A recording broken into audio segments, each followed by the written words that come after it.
किती वेळ थांबायचं तुमच्यासाठी? तुम्हाला समजत नाही. माझा पूर्ण वेळ वाया घालवला तुम्ही.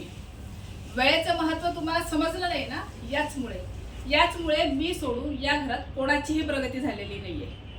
जो वेळेला महत्त्व देतो ना, तोच या जगाच्या पाठीवर काहीतरी करू शकतो. अंडरस्टँड? आई आई अगं, यांचाच रडगाणं किती वेळ गात बसशील? तुलाही वेळेचं महत्त्व कळलं नाहीये अजून. वेळेची जो बंधनं पाळतो ना, तोच बंधनातून मुक्त होतो. आणि आलेल्या वेळेला जो सामोरं जातो आणि वेळेला महत्त्व देतो, वेळ त्याला कधीच टाकून देत नाही. वेळ त्याला वेळेतच सर्व काही देते.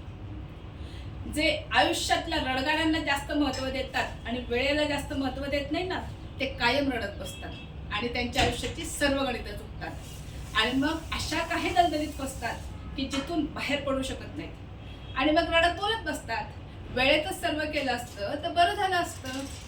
आता काय उपयोग? कशाची चिंता करतायत? वेळेला महत्त्व दिलं असतं तर ही वेळ आली नसती. आणि अनघा, तू आहे ना, वेळेला महत्त्व दिलं नाहीस ना, म्हणून फसलीस. मी माझ्या वेळेत सर्व अभ्यास वेळेवर पूर्ण केला आणि सर्व काही वेळेत केलं. म्हणूनच आज या शिखरावर आहे, या उंच शिखरावर मी आहे की जिथून सर्व काही जग बघू शकते. सॉरी, तुम्हाला मी खूप लेक्चर दिले, पण माझा पूर्ण वेळ तुम्ही वाया घालवलेला आहे. त्यामुळे मी आता थांबू शकत नाही.